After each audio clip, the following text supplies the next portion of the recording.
What Granny had told me scrambled that image completely, causing ugly words to flash across my mind. Uncle Tom, collaborator. I can't even say it. House N-word. What does he mean by this? He's talking about his grandfather. So, Glenn, take in the significance of this. Here is the President of the United States using House Negro, but not saying Negro, the N-word, to describe not anyone, but his own grandfather. Now, you would think that this would be one of the most discussed topics in America. Why is the president, why would he use such an appalling term to describe his own grandfather? Interestingly, Onyango Obama, the grandfather, is a guy who suffered under colonialism. I mean, he grew up under British rule. He was a domestic servant in a number of British homes. According to his wife, Sarah Obama, he had been interned and tortured by the British. So here's a guy you would think that Obama would be really sympathetic toward. But what happens is that Obama's grandmother tells him that when Onyango Obama, the grandfather, got older and he came back, he came back to his village, he would sit around and he would pontificate about how does this tiny island, Britain, in the middle of nowhere, come to then conquer and rule a quarter of the real estate on the planet? How has the white man managed to do this? And basically, Onyango says that's because the white man uses technology. The white man is modern. The white man is organized. The European knows how to get things done. And he speaks about how Africans are always fighting with each other, pulling each other down. And he says that the black man doesn't even know how to make a bicycle. And so here's the point, that Onyango Obama is politically incorrect. He sort of, even though he suffered under colonialism, he takes a somewhat balanced view in which he says, look, the British became powerful because they had, in effect, the Renaissance, the Reformation, the Enlightenment, the Scientific Revolution. So he was a thoughtful guy. But when Obama hears that his grandfather doesn't blame the white man in the West for everything, doesn't attribute the poverty of Kenya solely to the British, he becomes enraged and furious. And he basically says, look, I used to think this guy was an independent man, but now I see he's a sellout, a collaborator, and that's when Obama explodes and uses the N-word. So very interesting because, since 2008, Obama says, I'm this healer, I'm this unifier, but really this little incident, I think, shows you Obama's psychology. He divides the world into ideological sympathizers and sellouts. And the sellouts are the people he despises. He doesn't want to have anything to do with them. And by the way, that also describes a little bit George Obama. You saw how George Obama is a little bit of a conservative, and I think that's part of the reason why Obama won't help him. That's exactly what I was just going to bring up, Dinesh. In the movie, you can tell when you sit down with him that he's got some pretty conservative values, and he doesn't feel the same way about the world as his brother does. He doesn't like the name Obama anymore, right? I mean, he's embarrassed because, here's a guy, in fact, he describes, George does. This is George Obama, the eighth kid of Barack Obama Sr., and he describes in 2008 how he goes into a bar in the Huruma slum of Nairobi, and he says there are all these guys, they're cheering the election of Barack Obama, and then George comments this, he says, what would they think if I were to tell them that guy's half-brother is right here among them in the Huruma slum, but an unremarkable, poverty-stricken resident like the rest of them? They would not believe it. And so George doesn't like to use the word Obama because when he does, people say, what?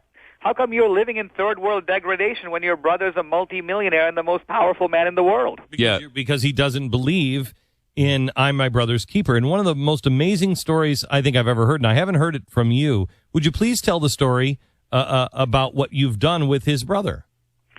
Well, this happened just a few days ago, and I got a call from Kenya, and I look and I say, wow, and it turns out it's George Obama. And George says, Dinesh, I'm at the hospital. My 2-year-old kid has a heart condition. He's got a chest infection. I don't have any money. Can you please help me? George is a street-smart kid. I mean, I met him. I know he has survival strategies in the slum. So I was a little suspicious. I said, George, you're at the hospital? Well, hand the phone over to the nurse.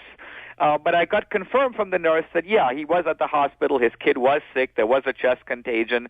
So I said, okay, George, I'll send you $1,000 to pay your medical bills. But before I hung up the phone, I said, well, George, why me? I mean, isn't there someone else you can call? And George goes, no, And then he said the line that really killed me, which is he said, Dinesh, you're like a brother to me. So take this in. I mean, here I am, a conservative writer. I'm being called by the brother of the President of the United States to pay for health care because this 2-year-old kid needs money, which apparently George can't get from the President of the United States or from the White House. So it's And really an imagine- amazing situation. Imagine that one story. If that would have happened to anyone else, what the press would have done. Imagine the likability numbers of the President of the United States. Here he is. I mean, I don't know why people are not using this as a commercial, quite honestly. Here's a guy who says little Jimmy has a health problem and can't get health insurance, and he's imaging himself as so compassionate. Yet his own niece, right? Little girl? Nephew. Right? No, it's his son. His own nephew, for $1,000 has a heart condition, and this multimillionaire can't help because he's literally not his brother's keeper. That would be devastating. That story is so devastating to Barack Obama, which is exactly why you don't see it anywhere on the news. Well, what I do in my new book, which is Obama's America, I have a chapter called Sellouts. And 3 of the sellouts, incredibly, well, one is Onyango Obama, the grandfather. The other is George. A third one is Obama's other brother, Mark Obama, a kid, by the way, who went to Stanford and Emory and has a degree in physics and an MBA, is now living in China, by the way. But this is a guy, when Obama met him, Obama says something like, aren't you going to move back to Kenya? And Mark Obama says, well, why would I? I'm a physicist. What would I do if I moved back here to this village in Kenya? And Obama says, well, don't you care about our father, Barack Obama, the great one? And Mark Obama goes, no, he used to beat my mother, and this is not a guy who looked after any of his wives and kids. Why would I care about him? And so Obama, when he discovers that this brother of his, again, is independent, is self-reliant, doesn't worship at the shrine of Barack Obama Sr., Obama is furious. And he says in his own book, he goes, essentially, I paid the bill when we had lunch, and I vowed never to see this guy again. So, again, you get a sense here that Obama has this Manichaean mindset. There are the good guys, there are the bad guys, and the bad guys aren't just wrong, they're evil. He wants nothing to do with them. All right. Dinesh, I'm sorry to cut you off, but I got a network break and I've got to take it. But I thank you so much for the work that you've done. The movie is 2016. It's in 1,000 movie theaters. It is one of the most critical movies that you can see. One of the best things that you can do for the election is bring a friend who might be on the fence and just say, watch this. Because I can't believe how many people who have even watched me who know all this stuff watch it now and go, holy cow, I get it. I mean, it's just the lights go on for you. 2016, the movie. Find it in a movie theater near you. I think it's 2016themovie.com is where you can find information about it. Also, the book is Obama's America. Dinesh, thank you for your phone call.